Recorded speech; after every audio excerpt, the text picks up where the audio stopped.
नमस्कार नमस्कार नमस्कार। तो ठीक है, बढ़िया है आप लोग। खैर, हमारा जो टॉपिक चल रहा था अब वाटर ट्रांसपोर्ट, अगर इसमें देखेंगे तो यहाँ देखो, इसमें हम रोडवेज़ कर चुके हैं, रेलवेज़ कर चुके हैं, अब पाइपलाइन वो भी हो गया। अब हमारा आता है लैंड वाला, मतलब ख़त्म हो गया। हिंदी में देख लो, नहीं बुरा मान जाओगे तुम लोग। सड़क, रेल, पाइपलाइन हो गए स्थल वाले यानी ज़मीन वाले। अब वाटर वाला पढ़ना है हमें, ठीक है। फिर वायु वाला, और ऐसे ही हमारा एक टॉपिक और रहेगा इसमें, कम्युनिकेशन यानी कि संचार का, फिर ख़त्म। तो आज हमारा वाटर वाला है। वाटर वाला दो हैं, इनलैंड और ओवरसीज़। ये हम समझेंगे क्या होते हैं, ठीक है। दोनों टॉपिक हैं, लेकिन आज सिर्फ एक हो पाएगा। चलो दोनों समझते हैं। उससे पहले थोड़े से ये देखो, ये तो समझ में आ गया कि हम कहाँ पढ़ रहे हैं, क्या पढ़ रहे हैं। चलिए, तो इसके आगे हम चलते हैं। ऐसे आपने सिंपल सी बात है, पानी तो देखा ही है बहुत सारा, घर में भरा हुआ टंकी का पानी नहीं, समुद्र का। फ़ोटो को तो कम से कम देखी होगी, रियल में घूमे हो पता नहीं मुझे, तो मैं तो नहीं गया अभी कभी, आप लोग गए हो तो बताना। खैर, समुद्र में ऐसे आपने मूवीज़ टीवीज़ में तो देखा ही होगा, ऐसे बढ़िया समुद्र सा होता है, दूर दूर तक पानी, जहाज़ चल रहे होते हैं, है ना। ये फ़ोटोज़ में यूँ ही नहीं दिखा रहा हूँ, ठीक है। और ऐसे भी आपने देखा होगा, बगल में बड़े बड़े पहाड़ हैं, यानी कि कोई एक नदी टाइप की है, उसमें भी जहाज़ चलते हुए देखें। ये देखो बढ़िया से, ये कुछ नदी टाइप चल रही है ना। और ये देखो नाव वाव में लोग बाग ऐसे मौज करने के लिए जाते हैं ना, मछलियाँ पकड़ने के लिए। कभी ऐसा हुआ है कि मछली की जगह मगरमच्छ आ जाए? या I am waiting for it, है ना। ये आ गया मगरमच्छ, दीदी बैठ जाएंगी भग जाएंगी। चलो खैर, जो भी है। तो अभी मैं आपको दिखा रहा था ये फ़ोटो कि समुद्र में भी ऐसे जहाज़ चलते हैं, यहाँ से भी ट्रांसपोर्ट होता है। मेनली अगर हम चैप्टर देखें तो हमारा क्या है, ट्रांसपोर्ट यानी कि सामान लाने ले जाने का, व्यक्तियों को लाने ले जाने का। तो यानी कि समुद्र में भी हो सकता है और नदियों में भी। घर में भरे हुए पानी में तो कुछ सामान लाने ले जाने तो करोगे नहीं कि मैंने यहाँ से पानी भरा और यहाँ से सामान फेंका, दूसरी जगह पहुँच गया। तो अपन घर में तो करते नहीं हैं, है ना। अपन ने कभी छोटे में ज़रूर वो किया होगा, पानी बरसता है तो एक छोटी सी कागज़ की नाव बना देते हैं ना। काफ़ी लोगों ने किया होगा ऐसे करके, और बीच में ऐसे वो होती है, काफ़ी अच्छा लगता था। और बढ़िया से पानी बह रहा होता था, उसमें डाल देते थे, बहती हुई चली जाती थी। खैर, जो भी है। तो ऐसे अपन ने ट्राई किया है छोटे में। और अब हम आगे चलते हैं। तो हम ये देख रहे थे कि जो हमारा चैप्टर है मेनली यातायात का है, यानी कि ट्रांसपोर्ट का है। तब ट्रांसपोर्ट हम लैंड यानी कि ज़मीन वाला तो पढ़ चुके हैं, है ना। अब हम पढ़ रहे हैं वाटर वाला। अब वाटर भी कैसे हो सकता है, दो तरीके से, यानी कि एक समुद्र में और एक नदियों में, ठीक है। दो चीज़ समझ में आ गई। तो अब यहाँ देखो, मैंने ये कुछ लिया हुआ है फ़ोटोज़। ये आप ऐसे कभी मैप ऐप देखोगे तो ऐसे आपको जाल सा बिछा हुआ मिल जाएगा, है ना। समझ में नहीं आता क्या है। ये देखो, ये सब क्या है, ये सी रूट्स हैं, मतलब समुद्र के रास्ते हैं। इस रास्ते से ही लोग वाग जहाज़ लेकर आते जाते हैं, नहीं तो भटक जाएंगे। समुद्र बहुत बड़ा है, तो ऐसे फिक्स रहते हैं, लैटीट्यूड लॉन्गिट्यूड की मदद से वो आते हैं, ठीक है। खैर, तो ये जो सी रूट्स हैं यानी कि समुद्र के जो रास्ते हैं, ये आपको दिखाई देते हैं। तो ऐसे ही इंडिया भी तो ट्रेड करता है, अपना प्यारा भारत, तो इसके भी कुछ रास्ते हैं। ये देखो, ये कुछ रास्ते हैं फिक्स हैं, ऐसे ऐसे करके आता जाता है ऐसे। तो ये काफ़ी सारे रूट्स बने हुए हैं, कहाँ से आता जाता है, ठीक है। तो अब ये इंडिया के भी रूट्स हैं, यानी कि भारत भी अपना क्या करता है, दूसरे देशों से ट्रेड करता है कि नहीं, मतलब लोग बाग आते जाते हैं समुद्र से, है ना। तो आपको एक चीज़ बताऊँ मैं, ये जो अपन, और ऐसे देखो इंडिया के बाहर भी होगा समुद्र में भी, और देश के अंदर भी तो होगा। अब देश के अंदर कहाँ होगा, नदियों में। तो ये नदियाँ भी अपन समझेंगे, ठीक है। तो दो चीज़ समझ में आ गई कि इंडिया बाहर से भी करता है, यानी कि समुद्र से भी करता है, और नदियों से भी, ठीक है। तो अपन को कुछ नदियाँ थोड़ी सी समझ लेनी है, वो मैं आपको समझा दे रहा हूँ, ठीक है। यहाँ पे जैसे इंडिया का मैप आपने देखा है, तो यहाँ पे अपनी जो एक सिंधु नदी यानी कि इंडस रिवर ऐसे करके आती है, तो ये याद रखनी है, ठीक है। ब्रह्मपुत्र यहीं से ऐसे करके तिब्बत वाले रीजन से ऐसे अरुणाचल प्रदेश, फिर ये असम में एंटर करेगी, मेघालय में नहीं आएगी, और ये बांग्लादेश चली जाएगी, ठीक है। बस समझ में आई ये कौन सी नदी है, ये हमारी है ब्रह्मपुत्र। ये तो हमें याद रखनी ही है, ब्रह्मपुत्र, ठीक है। ब्रह्मपुत्र, ये आपको पता होगी, नहीं पता है तो याद रखिएगा, ठीक है। अब ब्लू कलर ले लेते हैं, ज़्यादा अच्छा लगेगा, ठीक है। यहाँ से उत्तराखंड से चालू होती है, यूपी, बिहार, वेस्ट बंगाल, एक वेस्ट बंगाल में आ जाती है और एक यहाँ बांग्लादेश चली जाती है। ठीक है, ये हमारी कौन सी है, मेनली गंगा नदी। ठीक है, गंगा याद रखना है ना। ठीक, एक ये याद रहेगी। ठीक है, confirm. 2 Uttarakhand, UP, Bihar, West Bengal. ठीक है, झारखंड में नहीं जाती है ना। और ब्रह्मपुत्र भी याद रखना, ब्रह्मपुत्र तिब्बत में आती है, तिब्बत से होती हुई अरुणाचल प्रदेश, असम में पूरा बहेगी और फिर बांग्लादेश चली जाएगी। ठीक है, ये कौन सी है, ब्रह्मपुत्र। 2 याद हो गई। इंडस थोड़ी सी समझ लेना बस, सिंधु अभी काम की नहीं है अपनी, जो हम चैप्टर पढ़ रहे हैं। ये हमारी यहाँ मध्य प्रदेश में नीचे वाले जोन में आप देखोगे, ये हमारी है नर्मदा। ठीक है, कौन सी है, नर्मदा। ठीक है, ये आपको समझा रहा हूँ, ये काम आएंगे अभी, है ना, नर्मदा। ठीक है, अब इस मैप में थोड़ा सा यहाँ देखो, महाराष्ट्र से होती है ऐसे गई, ये हमारी गोदावरी। ठीक है, याद रहेंगे, गोदावरी महाराष्ट्र, ये आंध्र प्रदेश, तेलंगाना, छत्तीसगढ़ वाला रीजन है। ठीक है, ऐसे करके ऐसे चलती है। ठीक है, गोदावरी, फिर कृष्णा, और नीचे साउथ में बिल्कुल कावेरी। ठीक है, तो ऐसे लाइन से याद रहेंगी। देखो अभी मैं यहाँ और थोड़ा क्लियर कर देता हूँ। ये हमारी कौन सी है, गंगा। ये हमारी कौन सी है, ब्रह्मपुत्र।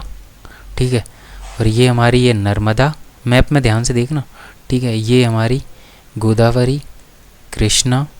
ठीक है, और ये कावेरी। ठीक है, सारे नाम याद रहेंगे। एक छत्तीसगढ़ और यहाँ उड़ीसा में याद रखना है, महानदी। ठीक है, अब ये काम आएंगे इसलिए मैं आपको बता रहा हूँ। ठीक है, अभी हम जब रिवर, जहाँ पे जो हमारी नदियाँ हैं, इन नदियों में हमारा जो पूरा ट्रांसपोर्ट है, मतलब कैसे चल रहा है, कैसे रास्ते हैं, वो सब अभी पढ़ने पड़ेंगे। और जो नदी पता नहीं होंगी तो फिर नहीं होगा हमसे, है ना। ठीक है, तो इतनी नदियाँ याद रखना। अब चलो और बाकी अभी आगे समझा देंगे फिर कैसे है।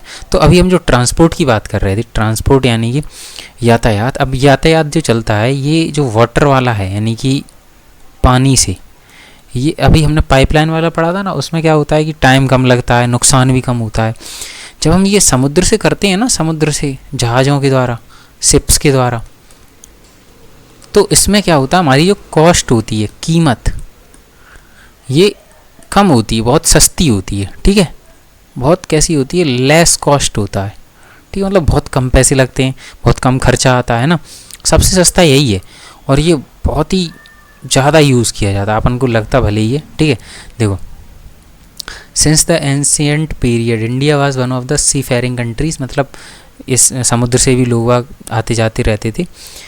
Waterways are the cheapest means of transport, जल परिवहन का सबसे सस्ता साधन है वाटर वाला, है ना, क्योंकि इसमें कम खर्चा होता है, डीजल पेट्रोल जो लगता है ना।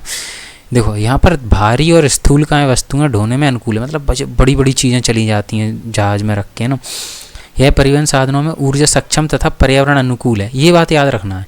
ये कैरिंग हैवी बल्कि गुड्स ले जाता है। ठीक है, फ्यूल एफिशिएंट है ना, ऊर्जा सक्षम है, मतलब एनर्जी कम, मतलब कम खर्च करता है ना, जो भी अपन उसमें यूज़ करेंगे। एनवायरनमेंट फ्रेंडली है, मतलब पर्यावरण को कम नुकसान पहुंचाता है। जैसे अपन डीजल पेट्रोल वाला कोई यूज़ करेंगे तो उसमें क्या होगा कि पर्यावरण प्रदूषण फैलता है। ठीक है, ये चीज़ समझ में आ गई आपको। अच्छा, यहाँ पे मैं आपको और चीज़ बताऊँ, ये सबसे लेस्ट कॉस्ट है। ठीक है, एक चीज़ ये याद रखनी है, सस्ता है। दूसरा क्या है, भारी, यानी कि बल्कि चीज़ें इस पर ले जा सकते हैं आसानी से, है ना। और अपन को क्या याद रखना है, एक सेकेंड थोड़ा सा ऊपर कर लें। हाँ, तो ये 2 चीज़ें अपन को समझ में आई। कॉस्ट है, कम है इसमें, भारी सामान है ना, बल्कि गुड्स आसानी से ले जा सकते हैं। ठीक है, और इसमें क्या होता है, ऊर्जा सक्षम है। ऊर्जा सक्षम यानी कि कैसा है, फ्यूल एफिशिएंट है, मतलब इसमें क्या होगा, जो अपन एनर्जी यूज़ करते हैं वो कम, और पर्यावरण के लिए अनुकूल है। अनुकूल मतलब उसको नुकसान नहीं पहुंचाता, सरल भाषा में याद रखो कि पर्यावरण को नुकसान नहीं पहुंचाता है। एनवायरनमेंट का फ्रेंडली है, फ्रेंड है। ठीक है, तो इतनी चीज़ें हमें समझ में आ गई कि वाटर से जो अपन ट्रांसपोर्ट करते हैं वो कितना बढ़िया है, ये तो बात समझ में आ गई अपन को। अब इसमें अपन को एक चीज़ और समझनी है, वो क्या है कि अब इसको हम थोड़ा सा इरेज कर देते हैं, इरेज। ठीक है, दूसरा कोई पेज खाली है वहाँ ले लें क्या, नहीं होगा शायद, चलो कोई बात नहीं, मैं यहीं बता देता हूँ। ठीक है, अब यहाँ पे अपन को क्या याद रखना है, मिटाई देते हैं। ठीक है, आप लोगों को समझ में तो आ ही गया होगा।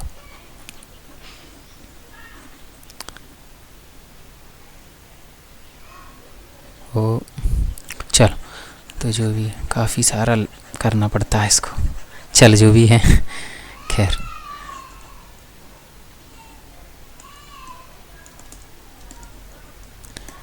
ज़्यादा पेज लेने चाहिए थे, चलो कोई बात नहीं, अगली बार से ध्यान रखेंगे। खैर ठीक है, तो अब हम अभी बात करते हैं जैसे इंडिया वाला मैप था, ठीक है, जो अभी हमने नदियाँ पढ़ी, तो ऐसे समुद्र से भी ट्रांसपोर्ट करते हैं अपन और देश के अंदर भी। तो मेनली हमें क्या है, देश के अंदर वाला ही पढ़ना है। देश के अंदर इन नदियों पे ऐसी बहुत सारी नहरें भी हैं ना, कैनाल्स भी हैं। उन कैनाल्स में क्या है, छोटे छोटे रास्ते बना दिए हैं कि यहाँ से हम ऐसे सामान ले जाएंगे।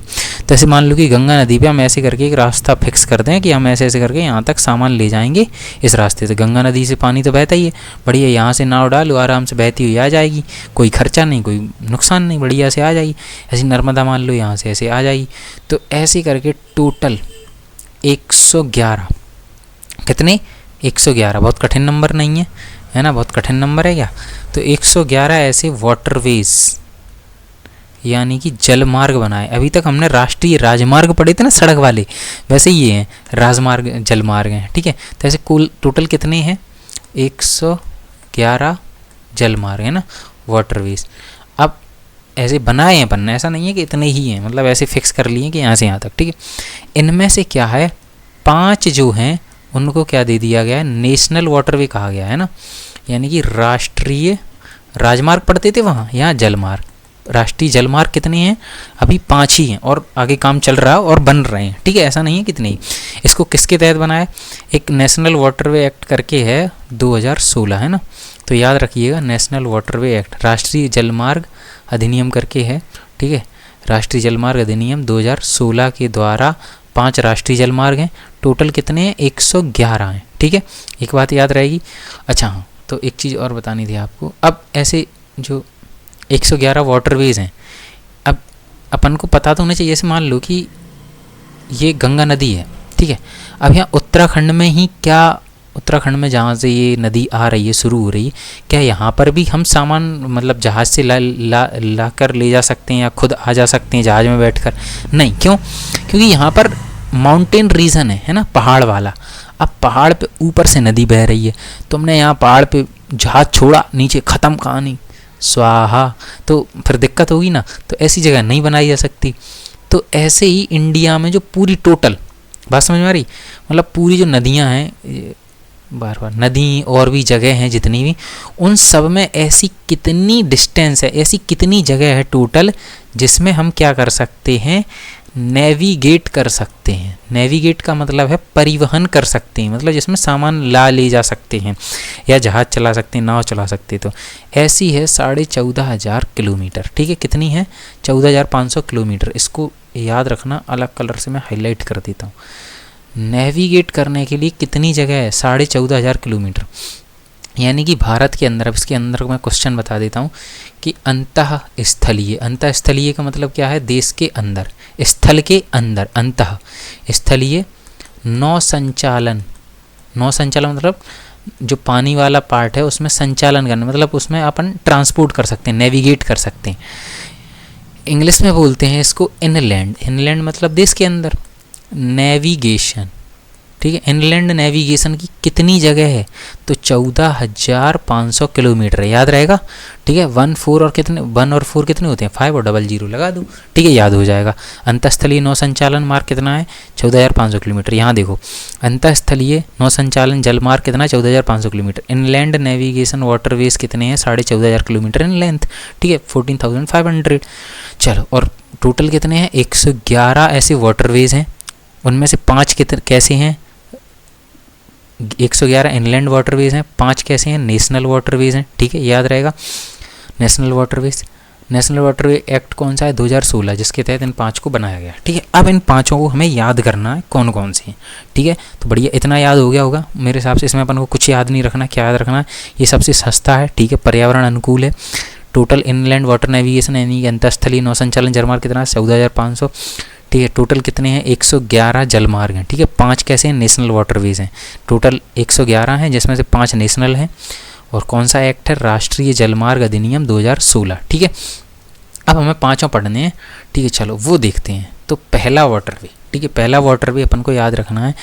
सब लोगों ने इलाहाबाद का नाम तो सुना ही होगा, ठीक है, उसका नाम बदल के क्या कर दिया है, प्रयागराज। ठीक है, प्रयागराज।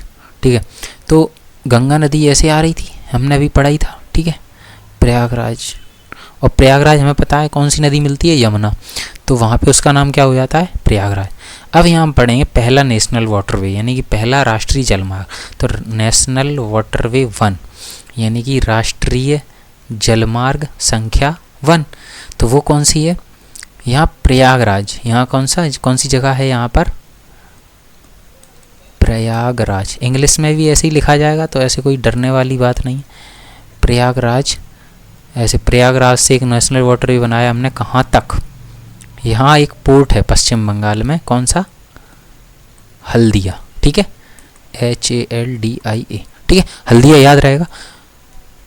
कहाँ से, नेशनल वाटरवे राष्ट्रीय राजमार्ग 1 कहाँ से है, प्रयागराज से हल्दिया तक। ठीक है, कितने किलोमीटर लंबा है, 1620 किलोमीटर। ठीक है, सबसे लॉन्गेस्ट यानी कि सबसे बड़ा है। ठीक है, यानी कि जो 5 हम पढ़ेंगे उसमें सबसे बड़ा यही है, 1620 किलोमीटर। अगर कोई पूछ ले कि सबसे बड़ा नेशनल वाटरवे यानी कि राष्ट्रीय जलमार्ग कौन सा है, तो नेशनल वाटरवे 1 प्रयागराज से हल्दिया तक। ठीक है, याद हो जाएगा।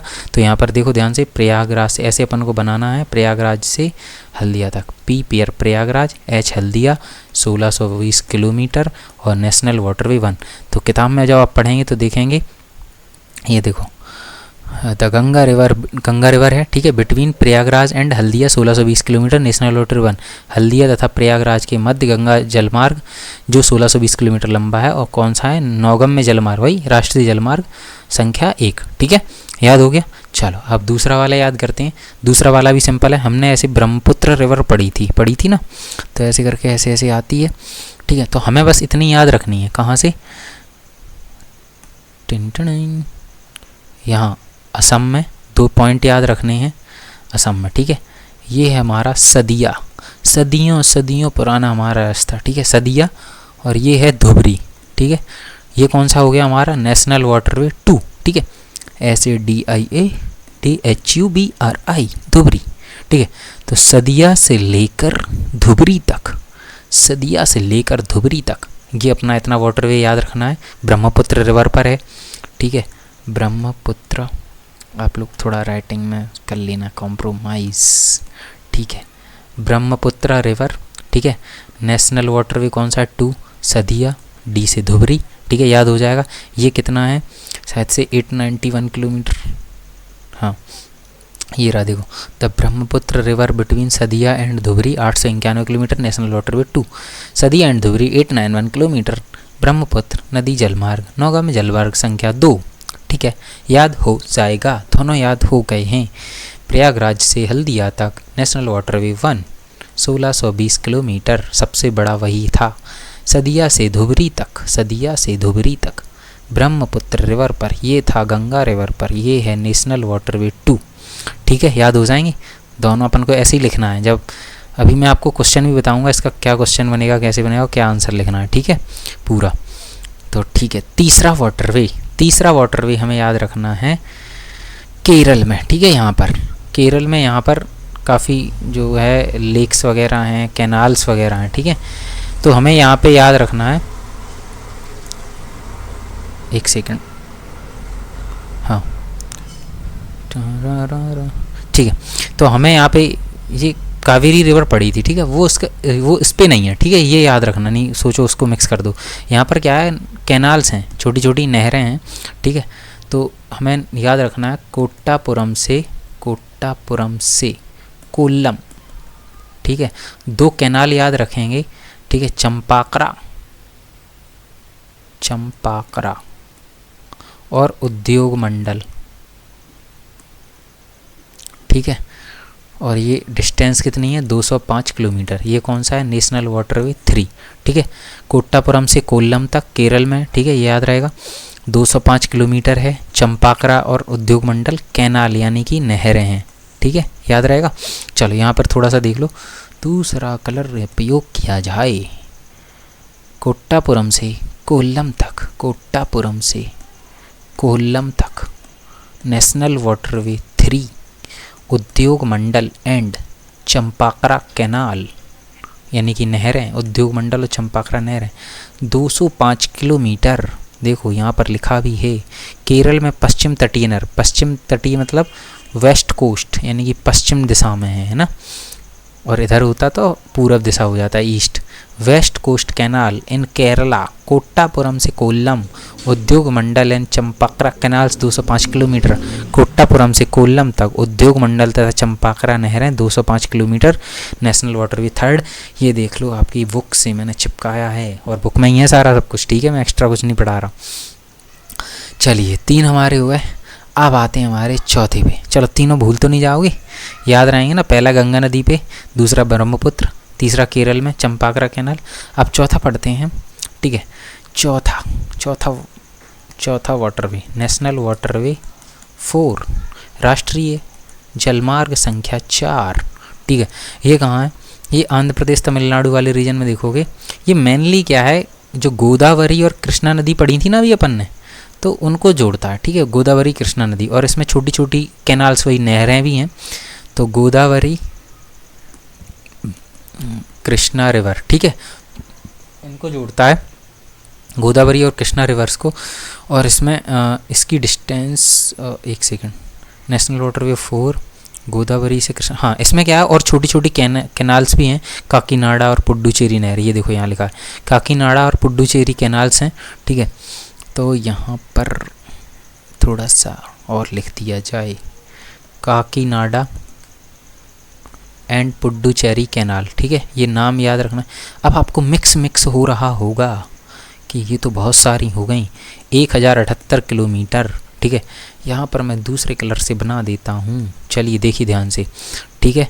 ऐसे गोदावरी और कृष्णा नदी, ठीक है, याद रहेगा, गोदावरी कृष्णा रिवर को जोड़ती है, पुडुचेरी, गोदावरी कृष्णा रिवर, ठीक है, पुडुचेरी एंड काकीनाडा कैनाल यानी कि नहरें।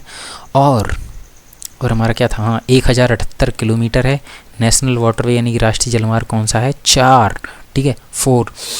तो ये आपको ऐसी बुक में लिखा मिल जाएगा, गोदावरी और कृष्णा नदी का विशेष विस्तार, काकीनाडा पुडुचेरी नहर, stretches of Godavari and Krishna river along with Kakinada Puducherry stretch of canals, 1078 kilometre. एक काम करते हैं, पहले चारों को रिवाइज कर लेते हैं, वरना मिक्स हो रहा होगा, ठीक है। प्रयागराज से हल्दिया, ठीक है, 1620 kilometre, national waterway 1, Ganga river, दूसरा ब्रह्मपुत्र रिवर पे, सदिया से धुबरी, नेशनल वाटरवे 2, ठीक है, कितना है 891 किलोमीटर, नेशनल वाटरवे 3, ठीक है। Udyogamandal and Champakara canal, west coast canal, ठीक है, याद है, उद्योग मंडल चंपाकरा, कोल्लापुरम से कोट्टम तक, ठीक है, केरल में है, और कितना है 205 किलोमीटर, नेशनल वाटरवे 3 है। और अभी हमने आंध्र प्रदेश में पढ़ा गोदावरी कृष्णा रिवर, ठीक है, Godavari Krishna river, Kakinada and Puducherry canals नहरें, काकीनाडा और पुडुचेरी नहरें हैं, और 1078 किलोमीटर की डिस्टेंस है, और नेशनल वाटरवे हमारा 4 है, ठीक है। ऐसे रिवाइज आप करेंगे तो याद हो जाएगा, ठीक है, और ये आप सारा लिख के याद रखिएगा, ठीक है। अब हम लास्ट वाला पढ़ रहे हैं, लास्ट वाला इसलिए इसको मिटा देते हैं, ठीक है। तो हमारा लास्ट है नेशनल वाटरवे 5, यस। चलिए, तो हमारा नेशनल वाटरवे 5 कहाँ है, आइए देखते हैं। ये हमारा, हमने यहाँ पे महानदी पढ़ी थी, याद है क्या? तो महानदी यहीं पे है, ब्राह्मणी नदी, तो एक छोटी नदी है ब्राह्मणी, ठीक है। तो एक कौन सी हो गई, महानदी, एक कौन सी हो गई, ब्राह्मणी, एक छोटी सी और याद रख लेना, मैतेई रिवर, ठीक है। तो यहाँ पर, और देखो जैसे हमने यहाँ केरल में पढ़ा था, वेस्ट कोस्ट कैनाल, ठीक है, पश्चिम तटीय नहर, यानी पश्चिम तट पे था। यहाँ की जो नहर हो जाएगी वो कैसी हो जाएगी, पूर्व तटीय नहर, ठीक है, बात समझ में आ रही, ईस्ट कोस्ट कैनाल, ठीक है, बात समझ में आ रही। तो यहाँ पर हमें यही याद रखना है, क्या महानदी, ब्राह्मणी, मैतेई रिवर, ठीक है, पूर्व तटीय नहरें, 3 नदियाँ हो गई, ब्राह्मणी, मैतेई, महानदी, ब्राह्मणी, मैतेई, महानदी। देखो MBM, ब्राह्मणी, मैतेई और महानदी, ठीक है, और ईस्ट कोस्ट कैनाल यानी कि पूर्व तटीय नहरों से। और ये हमारा नेशनल वाटरवे कौन सा है, नेशनल वाटरवे 5 और ये भी कुछ 800 के 588 किलोमीटर, ठीक है। River Brahmani along Matai river, delta channel. अच्छा एक शब्द नया आया, डेल्टा चैनल। देखो डेल्टा क्या होता है, जब नदियाँ अपने लास्ट में समुद्र के पास गिर रही होती हैं ना, जैसे मान लो ये हमारा बॉर्डर है देश का, ठीक है, ये नदी है, ये समुद्र है, यहाँ पे ये बॉर्डर है, जब यहाँ ख़त्म हो रहा होता है तो ये पूरे में फैल जाती हैं, ठीक है। और फैलती हैं तो यहाँ पर क्या बहुत सारी मिट्टी इकट्ठी कर देती हैं और बहुत सारी जगह से पानी समुद्र में जाता है ऐसे करके, तो ये मिट्टी पूरे में फैल जाती है, इसको बोलते हैं हम डेल्टा, ठीक है। डेल्टा समझ में आ गया। तो मैतेई नदी, महानदी का डेल्टा चैनल, ब्राह्मणी नदी और पूर्व तटीय नदी के साथ ब्राह्मणी नदी का विशेष विस्तार, टोटल 588 किलोमीटर। राष्ट्रीय जलमार्ग 5, national waterway number 5, total distance 588 kilometre. Meitei delta channel of Mahanadi का डेल्टा चैनल है, और ब्राह्मणी रिवर, ठीक है, ईस्ट कोस्ट कैनाल। पांचों वाटरवेज याद हो गए। चलो एक और रिवीजन अब जल्दी जल्दी करेंगे, ठीक है। प्रयागराज से हल्दिया नेशनल वाटरवे 1, ठीक है, Prayagraj Haldia Ganga river national waterway 1, 1620 kilometre, याद हो जाएगा, ठीक है। दूसरा, अच्छा यहाँ मैंने मिटाई वही कर दिया, सदिया से धुबरी, ये असम में ही है पूरा, है ना, सदिया से Dhubri 891 kilometre, national waterway number 2, Brahmaputra river, ठीक है। तीसरा भी हमने यहाँ पढ़ा, ठीक है, ब्राह्मणी, मैतेई और महानदी का delta channel, east coast canal यानी कि पूर्व तटीय नहर, है ना, कितनी है 588 किलोमीटर। ये कौन सा था, नेशनल वाटरवे 5 था, है ना, अभी अभी जस्ट पढ़ा। उससे पहले एक नेशनल वाटरवे 4 भी पढ़ा था हमने, ये कौन सा था, काकीनाडा पुडुचेरी कैनाल, है ना, नहर है काकीनाडा और पुडुचेरी।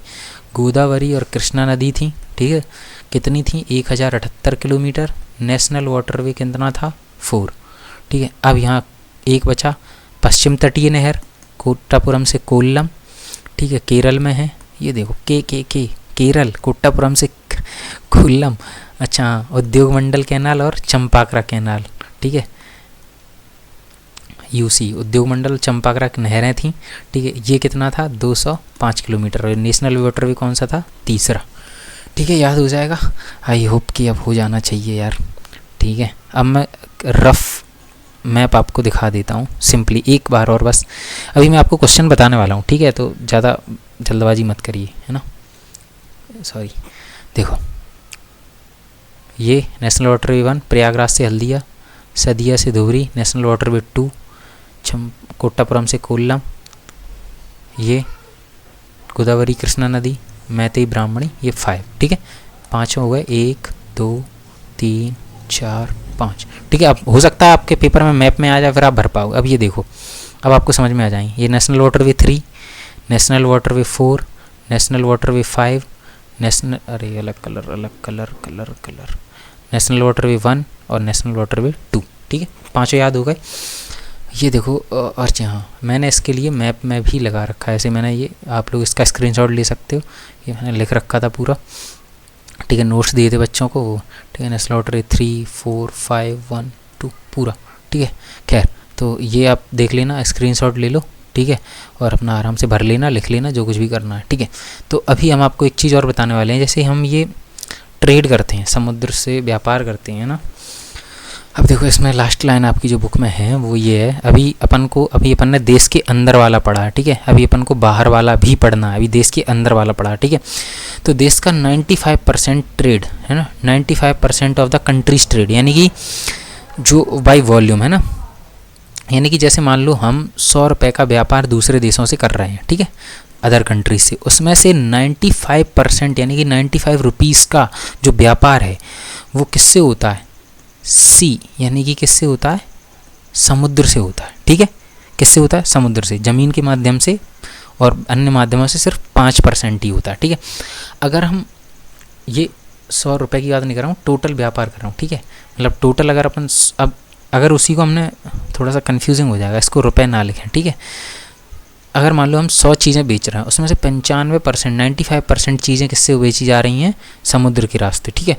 लेकिन अगर हम मुद्रा की बात करें, यानी कि जो हम पैसे कमा रहे हैं ना, यानी कि टर्म्स ऑफ वैल्यू, मतलब हम कितनी वैल्यू को कमा रहे हैं, यानी कि हमने 100 रुपये की कोई चीज़ बेची, खरीदी, ट्रेड किया, ठीक है, 100 रुपये का ट्रेड व्यापार किया, उसमें से 68% यानी 68 रुपये का ट्रेड किससे होता है, सी के माध्यम से, ठीक ठीक है, यानी कि समुद्र के माध्यम। तो दोनों अलग अलग क्वेश्चन है। अगर वो पूछे कि टोटल कितना, अगर जनरली पूछ ले कितने % व्यापार होता है तो 95% होता है, ठीक है, जनरली 95 यानी 95%। अगर मुद्रा में पूछेगा यानी कि वैल्यू में पूछे तो ही बताना हमें 68, ठीक है, याद रहेंगे दोनों। तो अब हमारा ये लेक्चर होता है यहीं पे ख़त्म, और अगली वीडियो में हम पढ़ेंगे, थैंक यू, और अगली वीडियो में हम पढ़ेंगे कि कौन कौन से पोर्ट्स हैं, है ना। तो यहाँ पर मैं एक चीज़ और दिखाना चाहता हूँ, ये तो हमारे हो गए तो इनलैंड, है ना। अब हमारा इनलैंड तो हो गया यानी कि देश के अंदर वाला आंतरिक जल परिवहन। हमें समुद्र वाला पढ़ना है, ठीक है, तो समुद्र वाला हम अगली वीडियो में करेंगे। अच्छा, हम भी हम क्वेश्चन बता रहे थे कि क्वेश्चन कैसे आएगा, तो क्वेश्चन और देख लो फिर जाएंगे, ठीक है। तो इसको मैं यहाँ इरेज करता हूँ। अब देखो क्वेश्चन, मान लो क्वेश्चन आएगा आपका बुक में ही, आगे चलते हैं, बुक में देखते हैं लास्ट में, देखो यहाँ, ठीक है, ये रहा। अब क्वेश्चन आपका पॉसिबल क्या बन सकता है कि भारत में जो 5 राष्ट्रीय जलमार्ग हैं, कितने जलमार्ग हैं और कौन कौन से हैं। तो आपको लिखना है कि टोटल 111 हैं, 5 उसमें से राष्ट्रीय जलमार्ग हैं, ठीक है, पहले ये लिखना है। फिर पाँचों 1 2 3 पूरी आपके बुक में लाइन से लिखे हुए हैं, ठीक है, ठीक है, आप लोग देख लेना, ऐसे ही लिखें, चौथा और 5वां सेम इंग्लिश में है ना, ऐसा कुछ अलग तो है नहीं। तो वो पूछ सकता है हाउ मैनी नेशनल वाटरवेज या waterways are there in India. तो आपको लिखना है टोटल 111, और उसमें से कितने हैं, अब 5 नेशनल वाटरवेज हैं। और ये भी आप लोग बता सकते हो कि नेशनल वाटरवेज एक्ट 2016 के राष्ट्रीय जलमार्ग 2011 अधिनियम के माध्यम से उसको लाया गया है, ठीक है। और उसमें पाँचों आपको फिर क्या करने हैं, पाँचों आपको लिख देने हैं जो मैंने जैसे आपको बताया, पाँचों, ये देखो 5 पॉइंट लिखे, आप लोग पढ़ लेंगे, पूरा समझ में आ जाएगा मस्त। तो ये आपका ऐसे ही आंसर बन जाएगा, ठीक है। अब हम अगली वीडियो में पढ़ेंगे मेजर सी पोर्ट्स, वही बाहर दूसरे देशों से अपन कैसे ट्रांसपोर्ट करते हैं, ठीक है। तो वो भी वीडियो काफ़ी मज़ेदार होने वाली है, ठीक है। अब आप लोग बढ़िया से आराम से इसको लिखिए, याद करिए। जय हिंद, मिलते हैं नेक्स्ट वीडियो में, थैंक यू।